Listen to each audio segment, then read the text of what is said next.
Hello. Today we're going to work on creating a mandala design within Illustrator.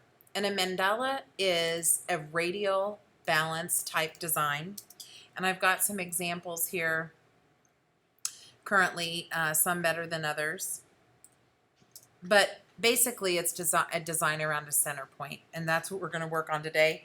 And I'm going to show you a quick and easy way to create those. First of all, you're going to open Illustrator. You're going to hit Create New. You're going to make a new document, and that new document is going to be in inches. It's very important that you work in inches in our classroom. It's an easier way for us to format and print later on, and it makes sure that you're working at the correct size. So we are in inches. Mine came up as that is the default. I have made an 8x8 square before, so it's already here, but I'm going to change this as if you will probably need to do on yours. Make it 8-inch in width and 8-inch in height. And obviously the orientation doesn't matter because it's a perfect square. It's helpful to add the bleeds, the 0.25 margins. Those can be up and down like that, but the 0.25, it's a 1/4 inch margin all the way around, and I'm going to hit Create. Now, that 0.25 margin, that's what that red line is that you see. And so you're seeing your regular sheet of paper, the 8x8, and this is the 1/4 inch all the way around that is not able to be printed at the print shop. So technically your paper ends out here on these red lines, and that means you can create your design all the way to the edge. I'm now going to hit Command R to show the ruler. It shows it both across the top and across the left-hand margin. I'm on the black arrow. I'm going to click on the top ruler, the top at the very top of the paper, the ruler. I'm going to click and drag, and I'm going to drop this guide at 4 inches. And so I've just created a guide directly at 4 inches, which is halfway up and down. I'm going to now click from the left-hand margin over and create a guide this way as well. Now I have found my perfect center to this particular document, to this 8x8 square. So there's my center. The next thing I'm going to do is a little bit strange and tricky, but please follow along. We're going to make a mandala design, and back to these, we want to be able to make sure that the pieces of the pie, that the wedges, are as evenly spaced as possible while we duplicate what it is that we're doing. And that's the tricky part. So this is going to help us do that. We're going to use a particular tool. It is on the right-hand column of the tools. It is 1, 2, 3, fourth one down. You're going to click and hold where it says line segment. And by clicking and holding on line segment, this one's going to come up. We've got line segment, arc, spiral, rectangular grid, and polar grid. I want you to select polar grid.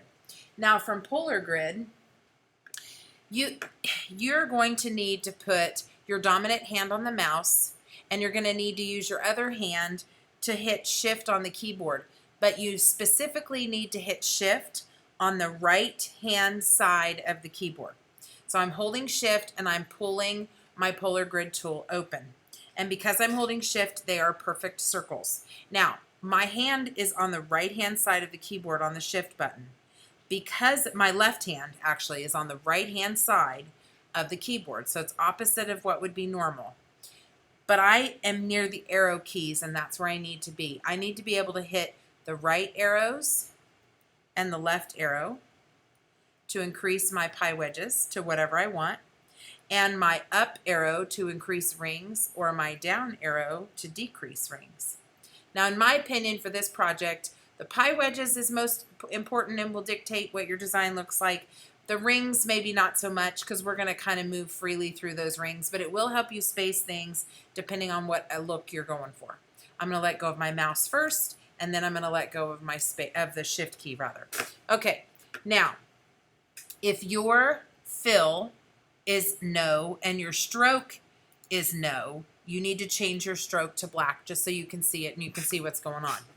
Now I'm going to hit the black arrow, and I'm going to zoom in, and I want to position this grid on the exact center of where those lines crossed. So now my polar grid tool is on the exact center. Because I have some more white space around the edge of the paper, I'm going to hit Option Shift, and I'm going to click the corner, and I'm going to drag this and make it even a little bit bigger. I can take advantage of a little more space there, and I'm going to hit Command 0 back to full screen. Now, click off to the side. You need to go to View, Guide, Clear the guides. This will get rid of those two lines that I made, one horizontal, one vertical, to find the center.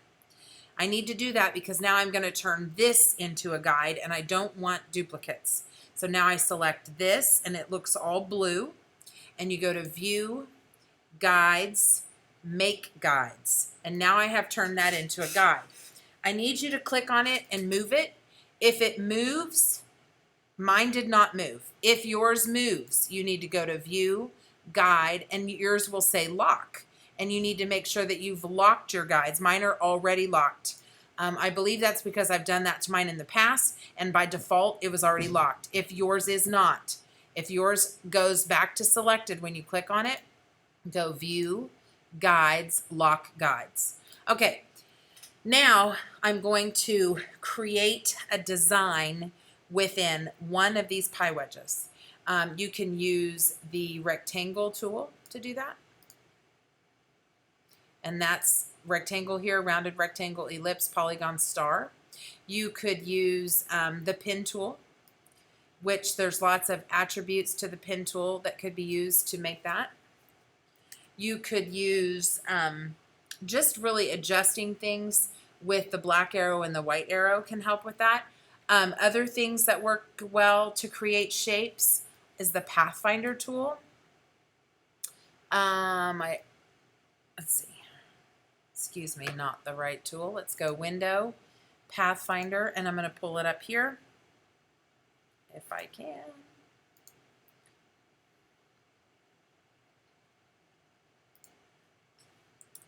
Okay, this isn't cooperating. Window, Pathfinder. Okay, I need to find my Pathfinder tool.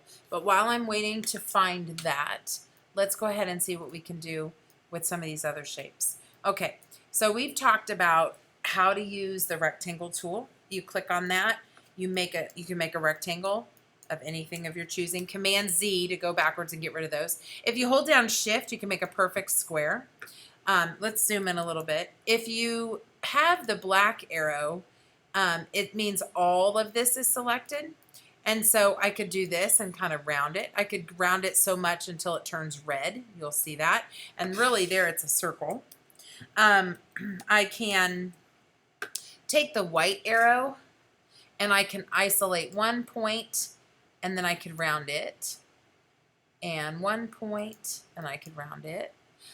You know, that makes a really cool shape. I could tilt it so that it's straight up and down. I could use something like that. There's a variety of things you can do there. Let's say, how about the ellipse tool? I can make an ellipse. If I hold Shift, I can make a perfect circle. I can again isolate points, and I can manipulate just that point, changing the shape. If you want to start out and kind of start with a circle and then make it a pointy, like a teardrop shape. If I hit the white arrow and I go to that point, and then this comes up and it says convert the selected anchor point to a corner, I can do that. That always makes for an interesting shape. There's a lot you can do with that. When you see handlebars come up, you can twist and turn those to just about anything. So really the possibilities are limitless, even just with the tool, this tool panel. We've talked about the polygon tool. If you up arrow, you get increased sides. If you down arrow, you get decreased sides. If you drag it, you can make it bigger or smaller. The star tool is similar. Up arrow is more points, down arrow is less points. If I hold down Command while I'm clicking and dragging, I get more of these elongated points. Okay, lots of choices there. Now the Pathfinder panels come up on my other screen. Here's the Pathfinder panel, and you would normally just go to Window and then Pathfinder. But Pathfinder is pretty amazing. Let me show you some examples. Now when you're duplicating something, here I've got one circle. I'm going to hold Option and slide another one over.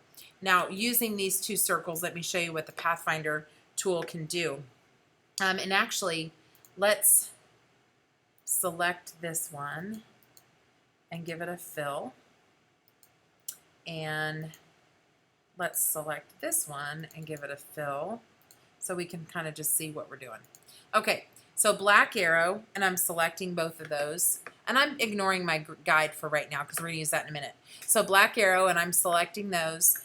Let's go to Pathfinder. The first option is Unite. Well, what that does is it takes the circle that's on top, or the shape that's on top, whatever it is, and it puts them together. So it takes on the pink shape and the black line, and it puts them both together. Okay, so if I go to minus front, it cut, the front pink was in front, so it cut out the pink, left the red, and the black circle. So I've kind of got this moon shape going on here. Okay, next one is intersect. If I click those, then I get just the portion of the circles that was intersected, and in the pink color because it was on top. Okay, so I come back here and I'm going to go to exclude. So it's the opposite of intersect. It's taking away whatever was intersected there. So you can see that. So now that's an actual void. Okay, we go back. Let's do this one down here, divide. This one's tricky. You can, this one now has the ability to move, or excuse me, maybe it doesn't, maybe it's not going to do that for me. It's divided to paths here. So it's still one shape connected, but it's divided the different paths. And so I guess I could just manipulate them separately, which is really what you do. It's not one that I believe is very common. But again, that is the divide. Okay, so let's go back.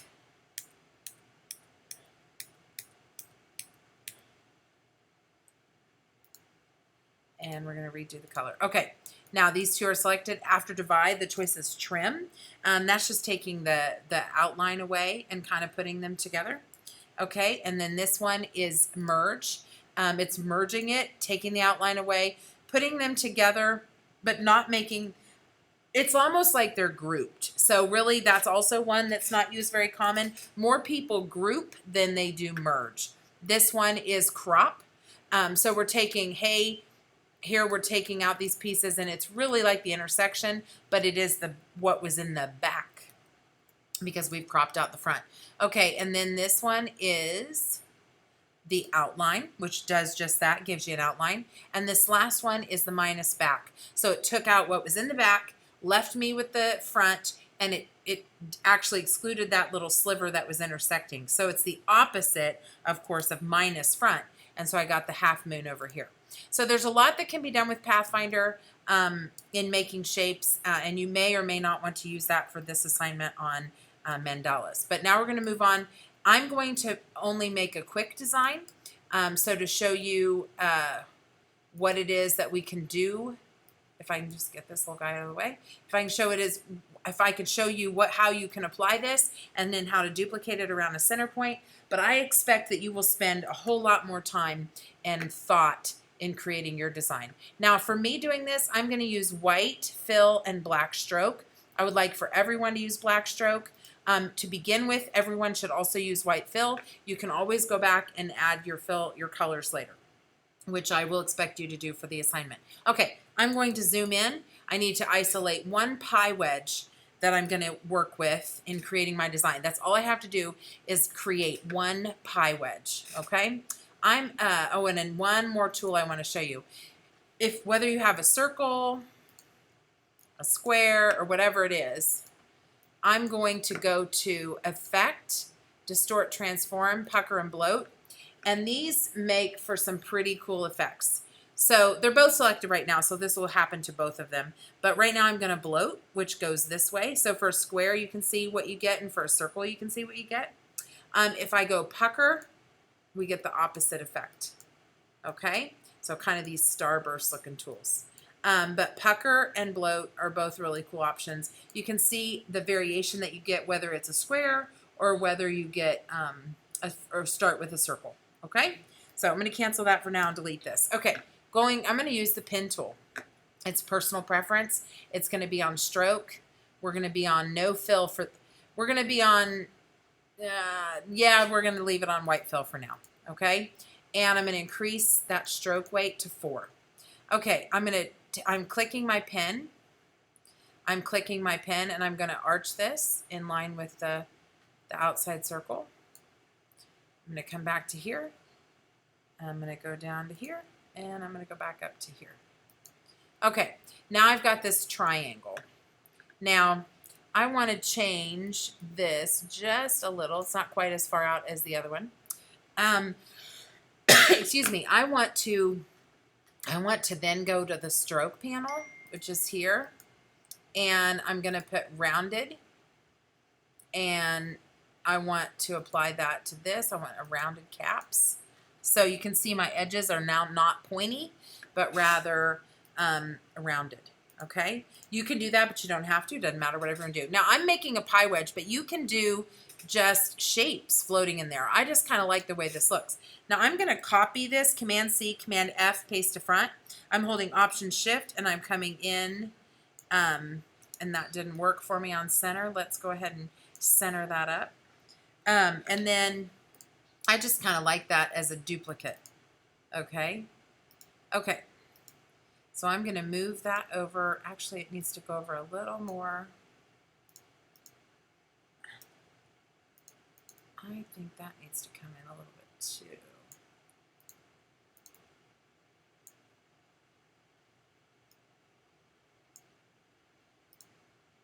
Okay.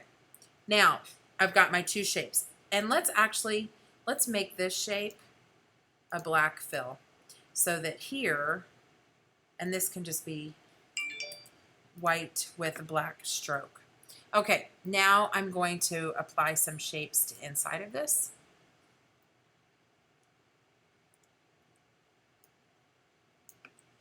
And I think that stroke needs to come down. Okay. I made just a plain old circle. I make it there. And I'm gonna make it there. And I'm gonna make it smaller.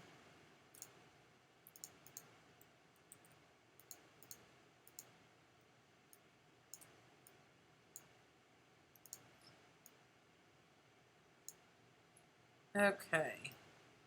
Again, this is really basic, and I hope that you'll apply whatever you want to yours, but that you'll put a lot more thought and time into it. So let's see what we get here when we do the bloat. Okay. You know what? I don't like that second one. Let's go back to this one. Black stroke, white fill, and let's not use that interior. I think it takes up too much space. However, I am going to curve these corners even more. Okay, so I get more of a rounded. Okay, let's do Command C, Command F, paste to front. And I'm going to bring that in. I'm going to do the same thing here. Command C, Command F, Shift, Option Shift, and pull it in. Let's go more. Okay. Command C, Command F, and I'm going to pull that in even more. And then I've kind of made these duplicates. Okay, now let's do one more layer of this. I'm going to group this, Command G. I'm going to Alt drag one down here. Okay, and I'm going to take the whole thing, Option Shift, and make it even smaller. Let's take that stroke weight down to 1. And let's just do 1 on all of these.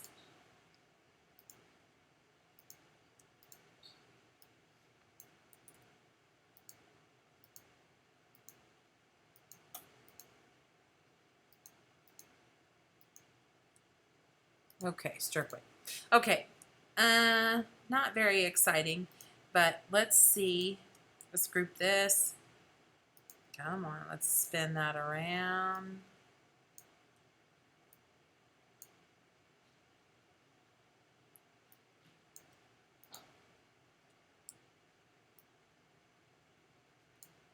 Let's do like that.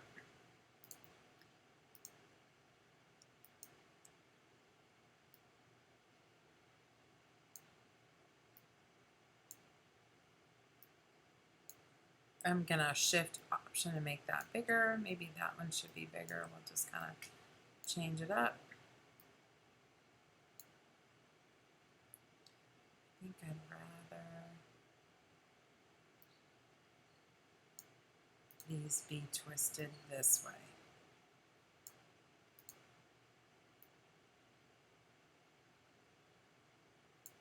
Okay, I'm going to change these.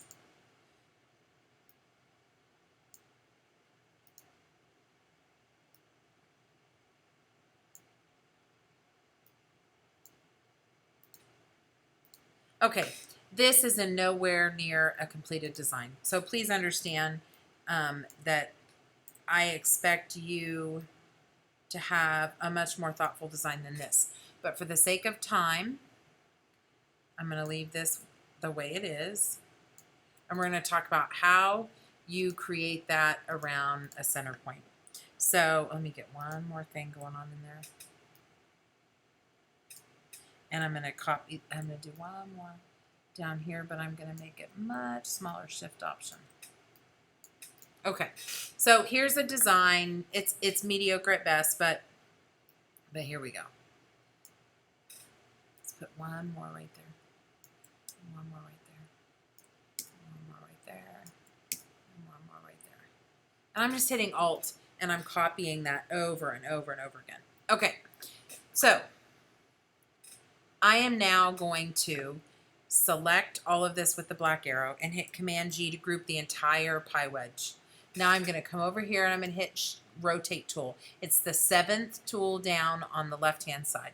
I'm then going to click the center of my polar grid. It is very difficult to see because it's the same color, but it put in there a X marks the spot like a crosshairs. Then I'm going to hold Option. See how I get a black and a white cursor?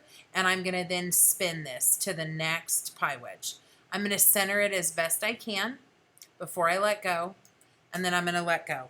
And as hopefully if I've centered it correctly, I'm going to hit Command D, and it is going to then duplicate itself in all of those wedges. Now I've got an extra space here, so I'm going to take these last two groups. I'm going to go to the Rotate tool. I'm going to hit as close to center as I possibly can. I'm going to hold Option, and I'm going to swing these to make up a little bit of that deficit there, and then hit the black arrow and go back to get the previous group and delete it, and the previous group and delete it. And that is a little bit better. I've still got kind of an unnatural space there. I can do it again. Let's get this group, Rotate tool, as centered as I can get it, Option, and swing, go back to black arrow, get the previous group and hit delete. So I could probably kind of fiddle with that all along and space it better, which I would expect you guys to do to spend more time on your design. Rotate tool, get it there, Option, spin, black arrow, previous selection, hit delete. Okay, this isn't too bad. We'll just go with this. So pretend that you have made a thoughtful design. It's really got lots of detail and excellent quality. I'm going to go to View, and I'm going to Guides, hide my guides so I can better see this without that distracting blue line. I'm going to pull it up full screen. Now you have to color it, okay? And actually, that's not true. Right now, let's do a center. I probably should have left my guide until I had my design in the center. Let's do the effect, pucker and bloat for this. Say okay. I'm going to hit Command C, Command F, and then I'm going to bring it in, and then I've got a repetition of the shapes that I had on the outside. Okay, now black arrow, select everything, object, ungroup, object, ungroup, object, ungroup until you don't see it anymore. So now every single shape on here is separate. And what I can do is I can use the black arrow and the shift key, and I can go around and I can select all the things that I want to be the same color. So I'm going to get these.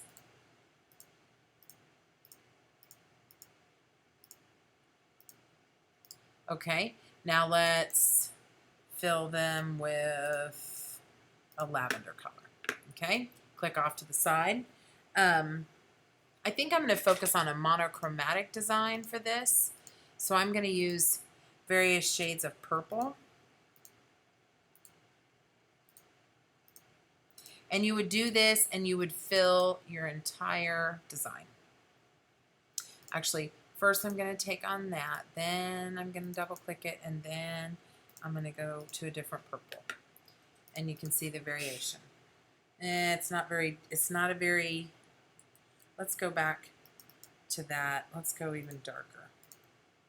So there's a little more contrast. Okay, now let's go to the background.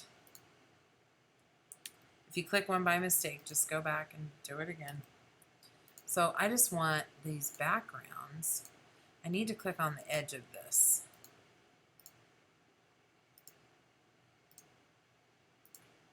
And you can tell what's been selected with your blue line. Okay, now I'm going to go in here. And let's go with a really deep purple. Okay, and then I can go back and I can start to add some even more. Let's go with, this is the same deep purple right there.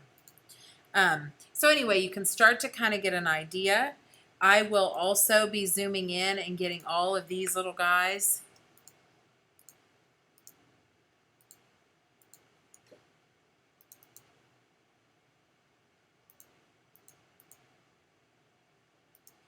Let's go really light. They're so tiny. Okay, so there you can see, and then I can alternately, I can get these ones.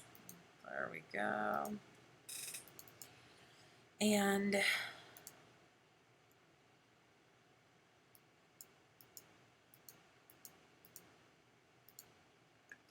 those are going to be really similar. You might want to go back and change that. That might be a little bit too similar.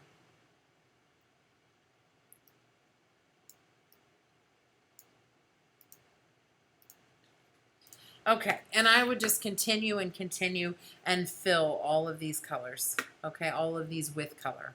So remember, you've got two shapes like layered on each of these. And so you'd have some different colors that you'd need to choose there. After you complete your entire design, you need to save it. File, save as.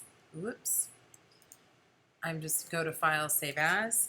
Your last name, comma, your first name. And depending on what assignment I have given you, there may be a number that you need to have here. We're going to, let's just call it Mandala. You need to have, this is an Illustrator file. You can keep it as an Illustrator file. Before you attach it to Google Classroom, you may want to change it to a PDF. Just follow whatever instructions I've given you in class at the time. For now, I'm going to leave this as is and save it to my desktop. And you can see that will pop up here on my desktop pretty soon. So we have learned about the Pathfinder panel. We have learned about the rectangular tool panel. We've learned about a little bit about the pen tool. I know we didn't spend a lot of time on that. There's my work right there. We have talked about changing color. We've worked with stroke. We've put a polar grid tool on here and made it into a guide. There's been several things that we've covered. So I hope you found this to be helpful in creating your mandala design. Enjoy.